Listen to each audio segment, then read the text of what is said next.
우리가 세상에서 복이 되는 삶을, 위로하는 삶을 살아야 하는 이유는 무엇을 전제로 하냐 하면 이 세상엔 문제가 많다라는 걸 전제하고, 또 우리가 사람들에게 소망을 줄 수 있다라는 것은 그러므로 우리도 문제를 가지고 살아가고 있다라는 것을 전제하지요. 우리가 문제가 없기 때문에 문제 있는 사람들을 도운다고 한다면 그들은 우리의 도움을 제대로 받아들이거나 인정하기가 어려울 것입니다.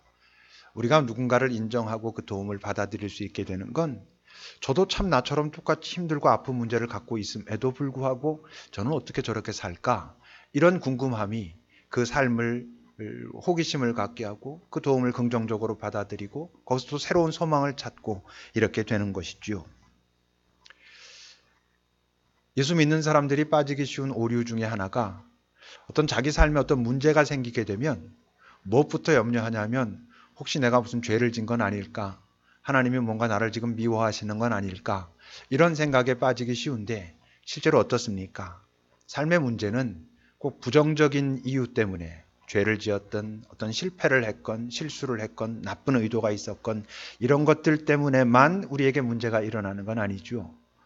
선한 의도로 좋은 일을, 분명히 옳은 일을 하는 속에서도 우리의 삶에는 얼마든지 문제들이 일어날 수 있습니다. 오늘 1절을 여러분 보십시오. 그때 제자가 더 많아졌다 합니다. 아주 좋은 일입니다. 그리고 그들은 여전히 가난한 사람들을 돕는 그 구제를 여전히 진행하고 있었습니다. 해야 될 일이고 옳은 일이 맞았습니다. 그런데 어땠다고요? 헬라파 유대인들이 자기의 과부들이 매일의 구제에 빠짐으로 히브리파 사람을 원망했다라고 기록합니다. 뭔가 문제가 발생한 것입니다. 헬라파 유대인들이란 그 팔레스타인 땅, 예루살렘 교회가 있었던, 모 교회가 있었던 그 팔레스타인 땅을 히브리 민족, 히브리 사람들이라고 말하지 않았습니까? 그러니까 히브리파 유대인들이란 그 본토에 원래 있던 사람들, 그 사람들 중에서 예수 믿게 된 사람들을 히브리파 유대인이라고 말하고, 헬라파 유대인들이라는 것은 그쪽 소아시아 지역이라는 전체 그 다른 지역에 흩어져 있던 사람들이 예수를 믿고 나서 예루살렘 모 교회로 돌아오게 된 사람들, 그들을 헬라파 유대인들이라 했습니다. 그러니까 아무래도 좀 주도권이랄까 텃세랄까 이런 것이 히브리파 유대인들에게 좀 있었던 모양이지요. 그러니까 이렇게 과부들을 돕고 가난한 사람들을 돕는 일에 그 지역에 원래 살고 있었던 히브리파 유대인들이 아마 조금 더 유익이 있었던, 이득이 좀 더 있었고, 헬라파 유대인들, 멀리 떨어져 있던 사람들이 이제 그 교회로 돌아온 사람들, 그 예루살렘으로 돌아온 사람들은 조금 소외되고 아마 이런 일들이 있었던 것 같습니다. 이 일을 누가 지금 하고 있었다고 성경이 이렇게요? 사도들이 감당하고 있었거든요. 구제하는 것은 좋은 일이었고, 사도들이 어떤 욕심 때문에 너희들은 조금 더 많이 줄게, 너희들은 적게 줄게, 이렇게 일을 처리했을 리는 없었을 거거든요. 그러니까 분명히 좋은 일을, 좋은 의도를 갖고 했음에도 불구하고 문제가 발생했다는 거지요. 그러니까 어떤 사람을 보면 참 저 사람은 항상 되게 평화로워, 평화를 잘 지키는 것 같아. 그게 다시 말하면 성숙한 사람이라는 뜻입니다. 그 사람이 평화를 잘 지키고 있는 건 그에게 문제가 없기 때문이라고 우리가 생각하기 쉬운데, 실제로 문제가 없기 때문이 아니고 그도 문제가 있는데 그 문제를 잘 다루어 가고 있기 때문에 평화를 지키고 있는 것입니다. 성숙한 사람이란, 참 평화를 지켜가는 사람이란 문제가 없는 사람이 아니고 문제를 잘 다루어 가는 사람이 평화로운 사람이고 성숙한 사람인 것이죠. 오늘 본문은 초대교회에 문제가 생긴 것입니다. 그 문제를 이들이 어떻게 다루어 가는가, 그래서 결국 어떻게 그 결과가 나타나는가 하는 모습을 우리에게 보여주고 있습니다. 물론 각 사람이 아니면 어떤 공동체가 갖게 되는 문제는 너무나 다양하고 강론으로 들어가면 그야말로 케이스 바이 케이스로 다 다르겠지만, 오늘 본문을 통해서 우리는 대전제, 큰 원칙을 어떻게 가져야 하는지는 충분히 알 수 있습니다. 2절을 보세요. 그리고 원망이 일어났을 때 12사도가 모든 제자를 불러, 성경은요 모든 믿는 사람들을 다 제자로 칭하고 있습니다. 그러니까 12사도가 모든 제자를 불러서 이제 뭐라고 말합니다. 뭘 말하는 거겠어요? 해법을 말하는 거겠죠. 문제가 생겼을 때 해법을 말하고 있는데, 우리는 알 수 있습니다. 뭐냐 하면 1절과 2절 사이에 무슨 일들이 있었겠죠.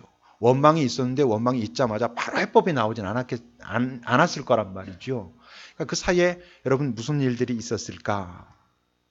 우선 첫째는 어떤 일이 있었겠습니까? 사도들이 지금 원망이 일어났다고 했을 때 그 원망의 내용이 무엇인지 정말 잘 들었을 것입니다. 경청했다고 하는 거지요. 이 내용이 기분 좋은 내용은 아닙니다. 사도들이 열심히 일한 거거든요. 좋은 의도를 가지고 일한 거거든요. 근데 지금 문제가 발생했다고 하는 원망과 불평이 나오는 이야기잖아요. 기분이 좋을 건 별로 없죠. 여러분, 누군가 아니면 어떤 공동체가 누군가를 어떤 사람들을 돕는다고 할 때, 또는 나는 정말 소통하는 걸 원해 라고 한다고 할 때 그 말이 진심이라는 것을 보장할 수 있는 아주 중요한 증거가 있는데, 그것은 뭐냐 하면 마음 편치 않은 이야기를 잘 들어주는가 하는 것입니다. 돕는 사람들이 자기 뜻대로 자기가 생각하는 방식대로만 돕고자 하는 사람들은 자기가 뭔가를 이렇게 하고 있을 때 거기서 뭔가 부정적인 반응이 나오는 것을 견디기 힘들어하는 경우들이 참 많이 있지요.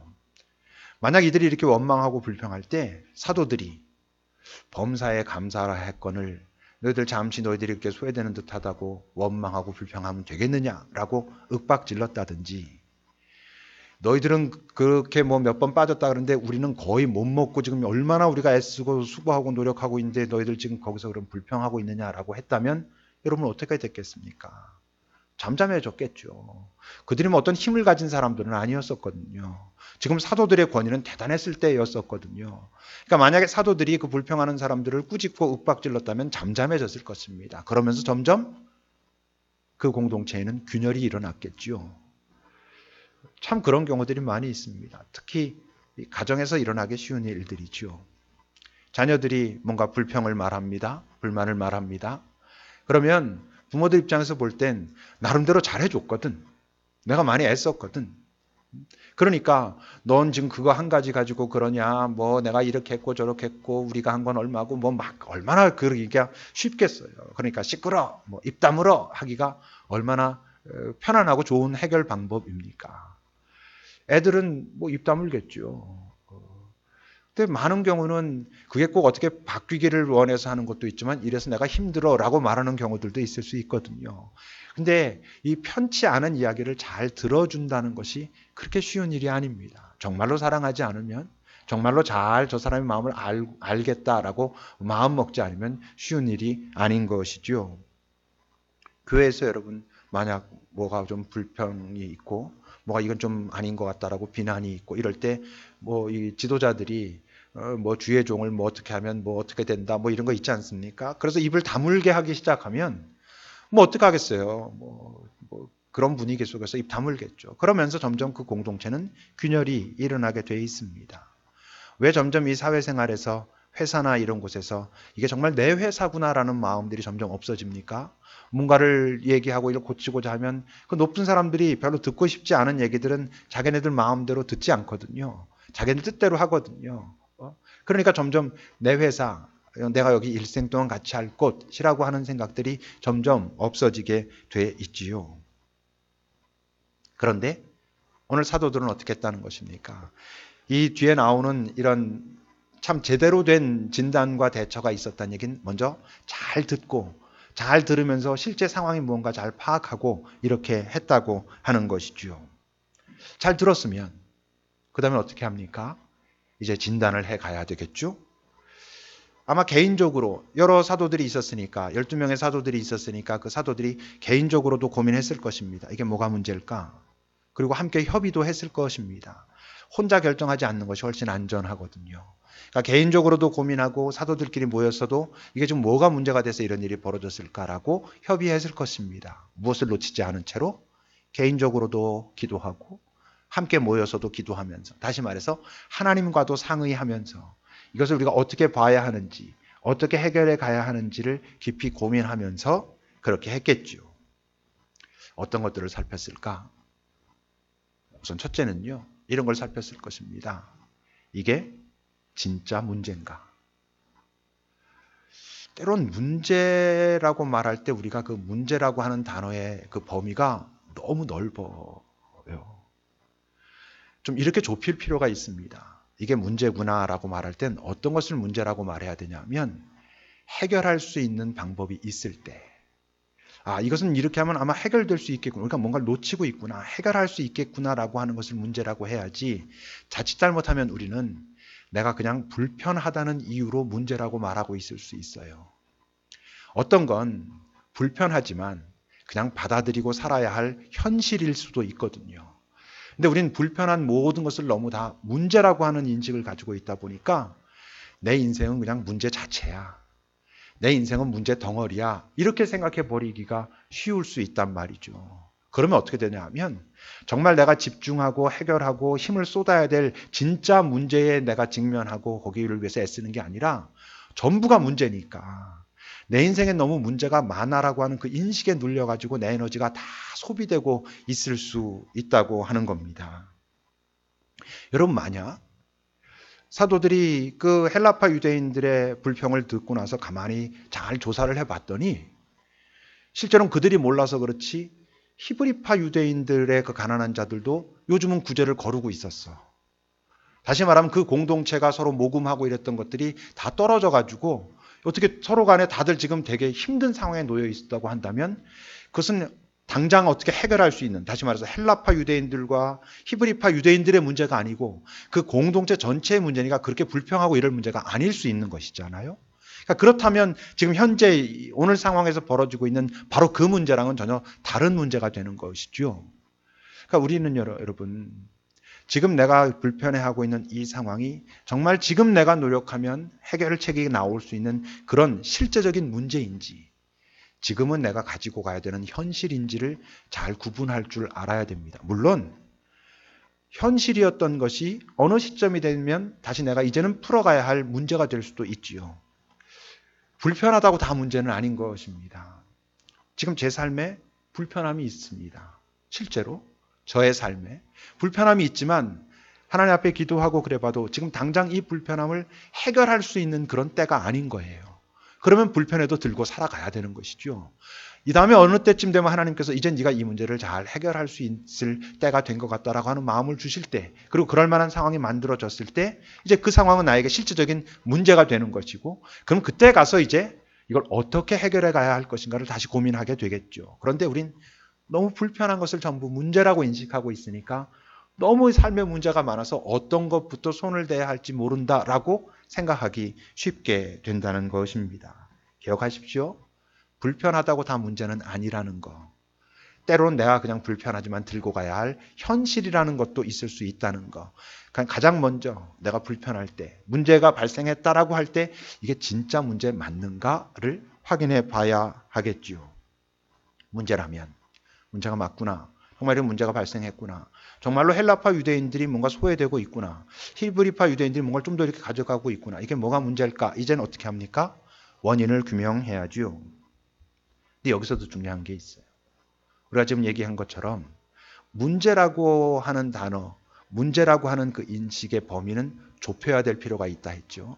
해결 가능한 것을 문제라고 인식하기 시작해야 정말 문제에 우리가 집중할 수 있기 때문에. 그런데 문제라면 그 문제의 원인을 파악해 가는 그 범위는 훨씬 넓혀야 될 필요가 있습니다. 무슨 말이냐 하면 이게 문제라는 게 맞아. 우린 그게 문제라는 게 맞을 때 어떻게 되기 쉽냐 하면 그 문제를 어떻게 하면 빨리 해결할까에만 집중하게 될 수가 있어요. 만약 제자들이, 사도들이 이게 문제가 맞아.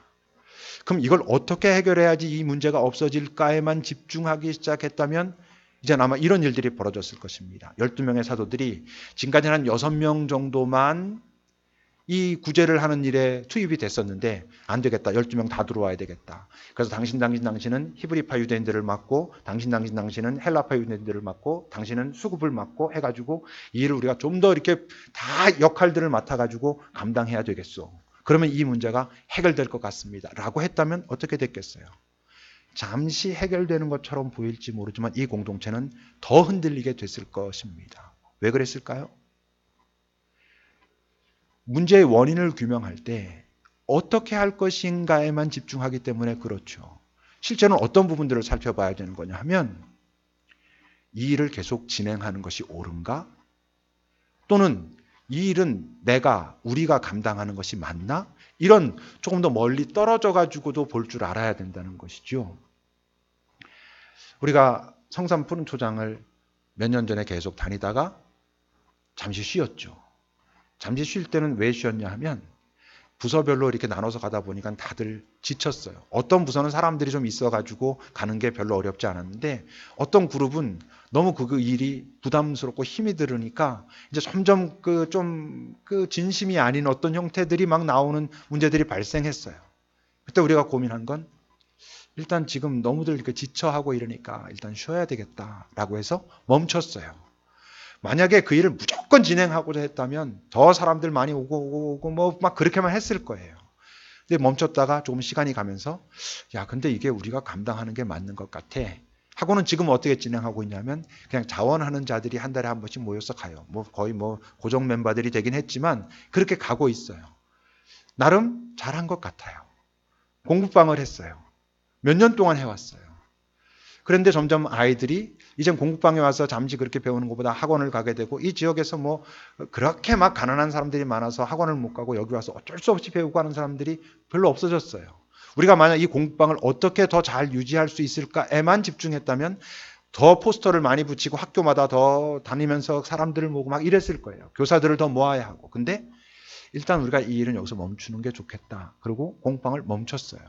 저는 그것도 이번에 말씀을 준비하면서 보니까 그때도 우리가 잘 선택했구나 그런 것 같아요. 뭐 물론 제가 다 그냥 나 보기에 좋은 대로만 생각하는 건지 모르지만 뭘 얘기하고자 하냐 하면 문제가 발생했을 때 그 좁은 그 문제 안으로 들어가서 이걸 어떻게 해결할까만 보는 것은 자칫 잠시 해결책을 찾는 것 같지만 더 문제가 혼란스럽게 되고 더 미궁에 빠져버릴 가능성도 있다고 하는 것이죠. 그렇다면 원인을 규명할 때 그 출발점은 좀 멀리 떨어져 가지고 확인해야 될 게 있어요. 그 중에서도 아주 확인해야 될 두 가지 중요한 것이 있는데 그것은 우선순위와 핵심 사역이라고 하는 것을 좀 살펴봐야 될 필요가 있어요. 예를 들면 이런 거예요. 우선순위라 하면 제게 있어서 우선순위는 하나님과의 관계예요. 하나님의 말씀을 깊이 묵상하고 기도하고 그리고 하나님을 잘 예배하는 것이 제게 있어서 우선순위예요. 제게 있어서 핵심 사역은 아무래도 목회라고 말할 수 있어요. 설교하고 훈련시키고 상담하고 섬기고 돌보고 하는 것은 제 핵심 사역이에요. 근데 자칫 잘못하면 핵심 사역이 우선순위가 될 수 있어요. 만약 제가 하나님과의 관계가 우선순위가 아니라 설교가 우선순위가 되면 저는 하나님께 더 신경을 쓰기보다 내가 말씀 뭔가 이렇게 준비하면서 이걸 사람들이 들으면 좋아할까? 사람들이 감동해 할까? 이런 거에 더 관심을 쓰기 시작하면 저는 복잡해지기 시작할 거예요. 거기에 내가 빠지기 시작하는 것이죠. 그러면 뭐 이제 표절도 하고 이렇게 될 가능성도 없다고 어떻게 말하겠어요. 제게 있어서 우선순위는 하나님과의 관계예요. 그렇다면 만약 여러분들이라 한다면 교회로 말한다면 교사가 있어요. 팀장이 있어요. 재정을 담당하는 사람들이 있어요. 뭐 교회 예배를 봉사하는 사람들이 있어요. 밖으로 말한다면 여러분들이 어떤 직장들이 있어요. 엄마로서의 역할이 있어요. 이건 뭐겠어요? 핵심 사역이라고 말할 수 있어요. 우선순위는 똑같아요. 저랑. 하나님과의 관계예요. 하나님과 내가 관계가 잘 맺어져 있는가? 이것이 우선순위가 되는 것이 옳아요. 말씀을 그래서 묵상하고 기도하고 잘 예배하는 것. 이것이 우선순위가 돼야 돼요. 왜 그럴까? 우선순위가 다시 말해서 하나님과의 관계가 잘 형성되어 있지 않으면 핵심 사역이라고 하는 그것이 오류를 일으킬 가능성이 아주 많아요. 내가 하나님과의 관계가 잘 형성되어 있지 않으면 아까 말한 것처럼 내게 있어서 설교라고 하는 것이 핵심 사역임에도 불구하고 제가 딴짓을 하고 있을 수 있어요. 사람들의 마음과 비유를 맞추고 사람들의 인기를 얻기 위한 것이 나를 움직여갈 수 있어요. 또는 아예 핵심 사역 자체를 착각하고 다른 걸 잡고 있을 수 있어요. 제가 하나님과의 관계가 분명하지 않으면 이젠 설교도 중요한 게 아니라 그저 재정이 중요한 것이 될 수도 있어요. 우리 교회 재정이 제대로 돌아가고 있는가? 사람들이 헌금은 제대로 하고 있는가? 제가 뭐 헌금 얘기 많이 한다고 목사님 이미 많이 하잖아요. 이러실지 모르지만 그건 제 핵심 사역이 아니기 때문에 저는 맨날 뭐 여러분들한테 우리가 10분의 1을 같이 합해서 뭐 이렇게 하는 게 맞습니다라고 말해도 여러분들이 11조 하고 있는지 아닌지 전 몰라요. 저는 그건 확인하지 않아요. 이 말만 할 뿐이에요. 그건 재정부에서 알아서 하겠죠. 저는 전체적인 규모가 어떻게 되는 거 있냐는 저는 확인해요. 그럼 누가 어떻게 하고 있는 건 제가 확인하고 신경 쓰지 않아요. 왜? 그건 제가 감당할 핵심 사역이 아니기 때문에 그래요. 제가 만약에 하나님과의 우선순위가 막 흐트러지면 그런 것들이 저를 매우 매우 괴롭힐 거예요. 재정을 담당하는 사람도 마찬가지고 교사도 마찬가지고 여러분들이 다니고 있는 직장과 관련해서도 마찬가지예요. 하나님과의 관계가 먼저 잘 정확하지 않으면 그 자리가 여러분들이 지금 있어야 될 자리가 아닐 수도 있어요. 여러분 우선순위는 변하지 않아요. 핵심 사역은 변할 수 있어요. 지금 뭐 노양림 자매가 급익교회에서 3부에서 팀장을 하고 있어요. 하나님께서 그 역할을 맡기신 것 같아요. 근데 시간이 얼마쯤 지났을 때 하나님께서 노양림 자매에게 이제는 네가 그 일을 그만하는 것이 좋을 것 같다라고 하실 수 있어요. 어떻게 해야 그걸 알아요? 하나님과의 관계가 잘 맺어져 있어야 알아요. 우리가 지금 성산푸른 초장 사역을 감당하고 있어요. 그런데 우리가 하나님 앞에서 잘 깨어 있어야 그것이 여전히 우리가 잘 감당해야 할 사역인가라는 것이 명확해질 수 있어요. 여러분들이 지금 어떤 직장을 다니고 있어요. 어떤 순간 하나님께서 지금 거기는 이제는 더 이상 네가 있어야 될 자리가 아니야 라고 말씀하실 수 있어요.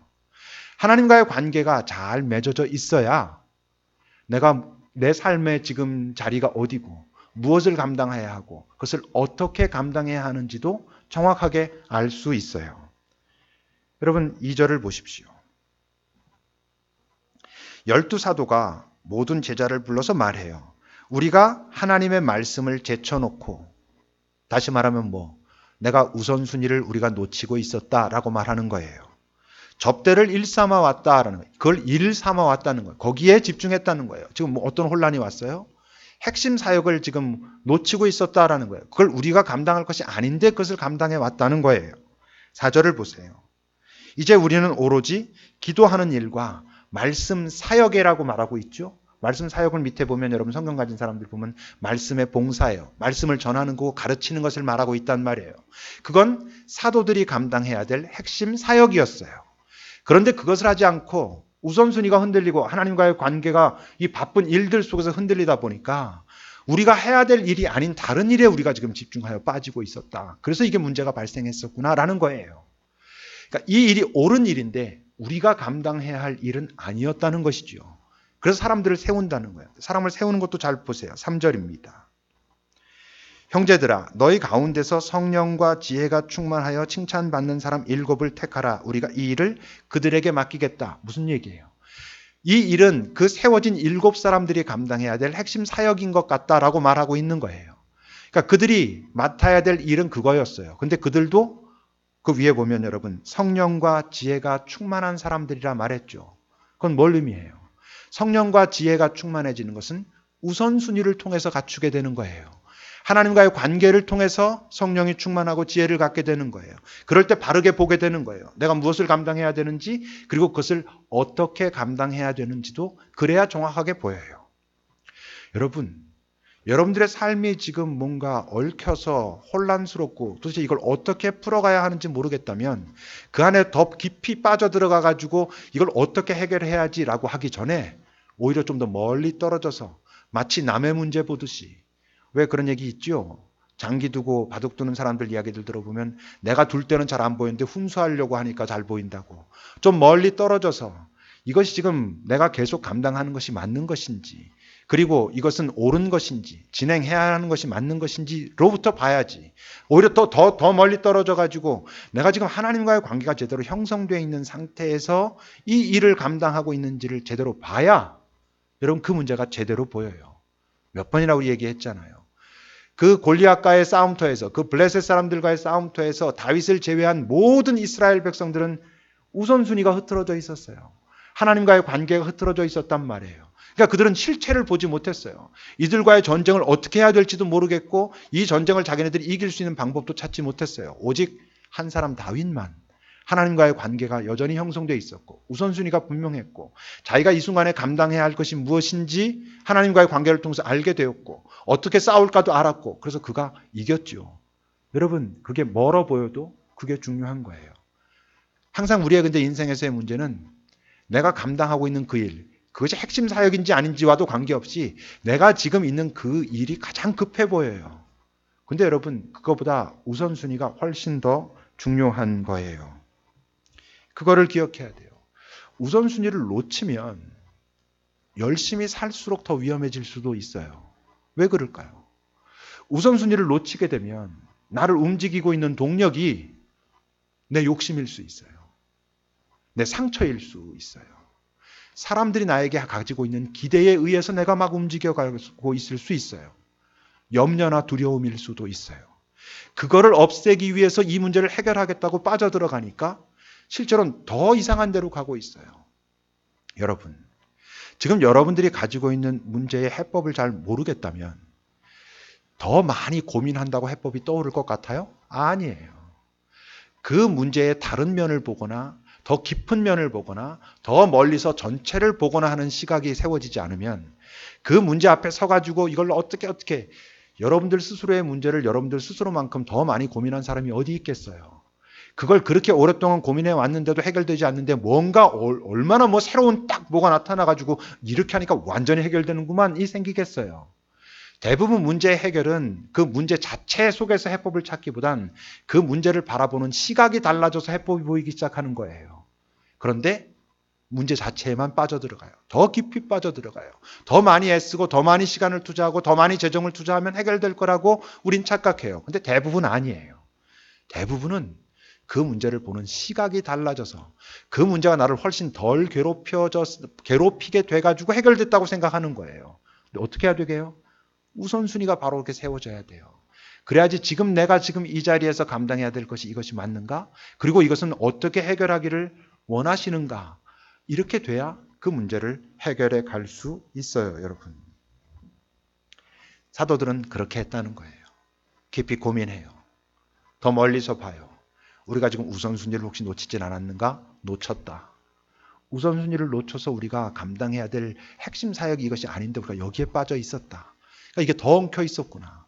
이것을 감당할 사람들은 따로 있구나. 우리가 감당해야 될 일은 따로 있구나. 그러기 위해서 회복해야 될 우선순위가 참 이거였었구나 라고 한 것이죠. 그리고 7을 세워요. 그리고 나니까 바른 진단이 이루어지고 나니까 어떤 대처가 일어납니까? 여러분 5절부터 보십시오. 온 무리가 이 말을 기뻐하여 믿음과 성령이 충만한 사람 스데반, 빌립 이렇게 7명을 택하였어요. 그랬을 때 사도들 앞에 세우니까 사도들이 기도하고 그들에게 안수했다 그래요.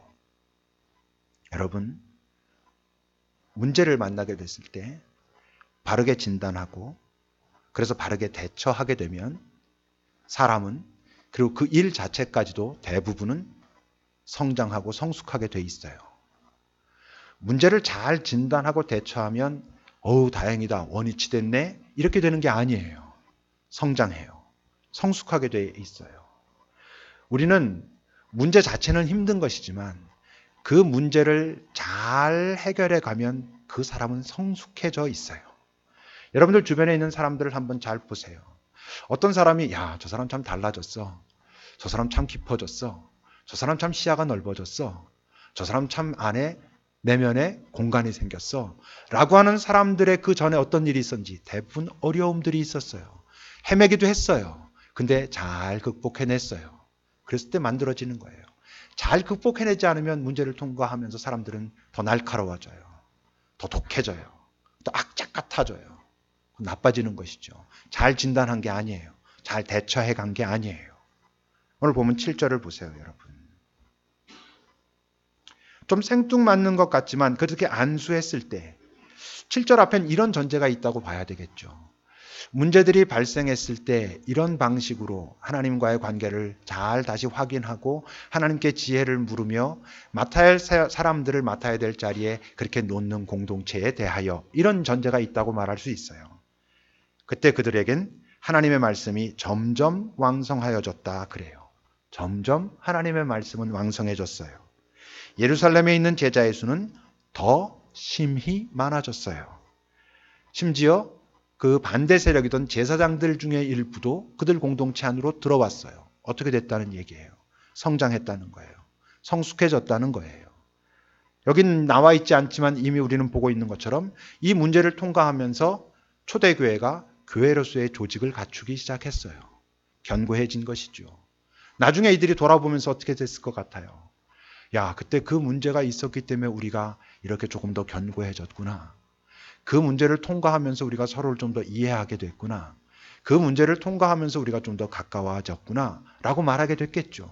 우리가 성장했구나. 우리가 성숙할 수 있었구나. 라고. 여러분, 우리에게 나타나는 문제는 별로 반가울 건 없어요. 그렇지만 문제가 왔다면 그 문제를 통해서 성장해야 돼요. 문제 때문에 힘들어 죽겠는데 문제 때문에 더 나빠졌다면 그건 너무나 억울할 일이잖아요. 여러분들의 삶에도 지금 문제가 있을 것입니다. 모두에게 문제가 있을 것입니다. 그 문제가 있다는 사실 때문에 불행해지면 안 돼요. 이 문제가 진짜 문제인지 확인하시고 이 문제가 도대체 무엇이 원인이 된 것인지 아예 본질적으로 내가 하나님과의 관계를 잘 다시 회복하면서 이 문제를 다시 봐야 되는 것인지 그 속에서 하나님께서 이제 이 문제를 잘 해결해 가라고 말씀하시는 것인지 하우가 중요한 것인지 아니면 하나님과의 관계가 중요한 것인지 이 일이 내가 감당해야 될 일이 맞는 것을 확인하는 것이 중요한 것인지를 잘 보셔야 돼요. 그래야 여러분 이 세상에 많은 사람들이 혼란 속에 살고 있어요. 그럴 수밖에 없어요. 왜? 이 세상에서 벌어지고 있는 현상들을 통찰할 수 있는 그 안경이 없기 때문에 그래요. 우린 믿음이라고 하는 하나님과의 관계라고 하는 그런 안경이 있는 사람들이잖아요. 그러니까 그걸 사용해야 되는 거예요. 그러지 않으면 이 세상 사람들이 보는 것과 똑같이 보고 그들이 느끼는 것과 똑같이 느끼고 그러니까 그들이 사용하는 방법과 똑같은 방법을 사용하고 있단 말이죠. 그러니까 문제가 나타나면 그 문제 속으로 점점 빠져들어가요. 더 많이 애쓰고 더 많이 신경 쓰고 더 많은 것을 드리고 있는데 그 문제는 해결될 기미가 보이지 않아요. 그래서 결국 불행해하고 있어요. 그가 해야 될 일이 맞을 때도 그래요. 또는 해야 될 일이 아닌 것에 지금 붙잡혀 있어서 그러기도 해요. 다 다르죠. 잘 확인해 보셔야 돼요. 그래야 여러분 잘 살 수 있어요. 요즘 덥죠. 더운데 일들까지 잘 안 풀려가니까 짜증나고 어렵죠. 마음을 새롭게 하십시오. 하나님께서 지금 이 상황 속에서 나에게 한번 나 자신을, 내 삶의 자리를 한번 정돈해 보자 말씀하시는구나 라고 한번 마음을 먹고 다시 보세요. 그러면 지금 여러분들이 결코 만만치 않은 그 상황이 꼭 나쁜 것만은 아니구나가 될 거예요. 여러분 그런 길을 통과해내야 힘들고 아파하는 사람과 또 더불어 함께 살아갈 수 있어요. 이 공동체가 그랬던 것처럼 급비교회 공동체가 그렇게 되길 바라요. 여러분들 개인 개인의 삶이 그렇게 되기를 바라요. 제가 아니라 주님께서 그렇게 바라고 계셔요. 기도합시다. 여러분들의 요즘의 삶의 자리는 어떻습니까? 그 삶의 자리를 바라보고 있는 여러분들의 시각과 그 마음은 어떻습니까? 그것을 하나님께 잘 드러내 보여 보세요. 하나님은 그것을 어떻게 보고 계실까? 잠시 기도합시다.